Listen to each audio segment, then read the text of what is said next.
Hi there, my name is Peter Janis, and I want to talk to you today about the Radial StageBug SB-4. The SB-4 is a piezo optimized DI box. And what does that mean? Well, when you think in terms of an amplifying an instrument, whether it's a banjo, ukulele, violin, upright bass, acoustic guitar, classical guitar, who knows what, harp, oftentimes a piezo transducer is the most natural sounding transducer you can use. The advantage of a transducer over a microphone, of course, is you get better signal to noise, which means you essentially get louder volume on stage with less feedback. Microphones are very, very touchy with acoustic instruments because they don't put out a lot of energy, and getting that microphone close is difficult, and as the musician moves around, of course, the volume changes. So microphones are really tough to use in a live environment. Piezo transducers essentially attach to the instrument and away they go. Now there are three general types of transducers out there, or pickups used on acoustic instruments. Number one is of course the piezo that we just talked about. It sticks on the instrument. You have magnetic. These are the types that you'll sometimes see guitar players using inside the sound hole. And then of course there are active pickups, which are the ones that come with built-in guitars that combine maybe microphones, piezo, mix them all up and give you all the controls inside, and they have a battery. So in this particular case, we're not involving magnetic or active, we're focusing on the piezo, okay? So piezos are very, very fussy transducers. A lot of people don't like the sound of them, not because the transducer isn't any good, but because they don't understand how to use them properly.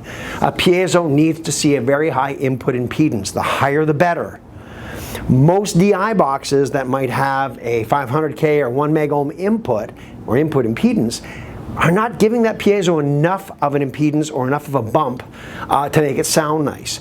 Piezos, as you increase the impedance, they flatten out the frequency response. As you reduce the impedance, they become peaky and mid-rangey, and they don't sound very good.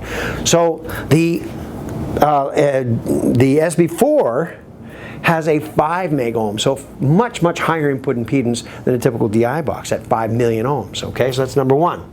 Number two, when you load that pickup down, or the piezo down with too much with the guitar amp or anything else, it kind of wrecks the sound. So before we send the signal, to the auxiliary output so that it can be feeding an amplifier, we actually buffer it. And a buffer, it means there's a little amplifier inside here that essentially sends a buffered signal to the amp so it doesn't affect the sound of the piezo.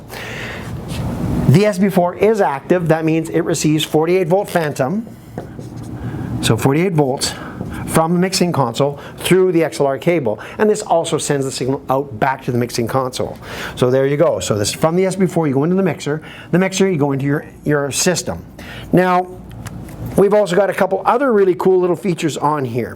One of them is a high pass filter, and what that's used for, if you've ever been on stage, you'll know that if that instrument starts to resonate or starts to vibrate, you get that feedback, right? Well, high pass filter essentially, it's just a filter that when you push this in, it tames some of the bottom end. So that's what it does. High pass filter lets the high frequencies pass, or basically means a low cut. But the technical term for it is a high pass filter. So that's number one. The other feature that we've got built into this really cool little box is a polarity reverse switch. And why that's important is if you think of it this way.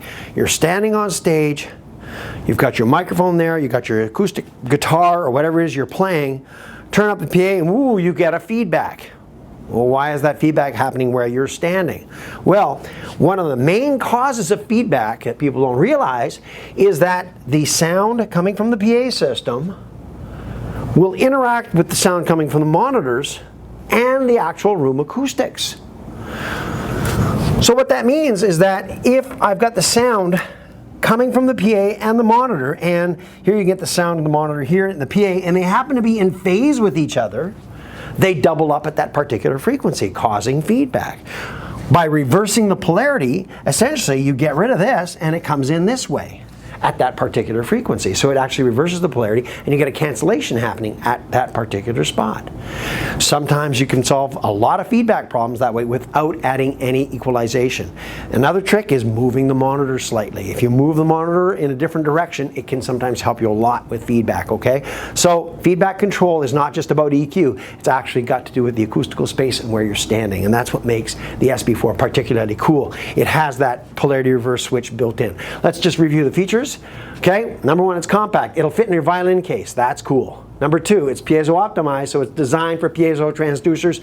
Trust me, you hear this thing, you'll go, wow, I never thought my mandolin could sound so good. Buffered auxiliary output. That means that when you send the signal to the amplifier for your stage amp, it's not going to affect the sound of the piezo.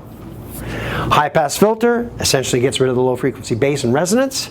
Polarity reverse gets rid of feedback on stage. It's active. Just use phantom power. You don't need batteries, don't need anything else. You plug it in, away you go. It's got a little LED on it, lets you know the power's arrived. You plug it in, you play. That's it. Radial StageBug SB-4. I think you'll like it a lot.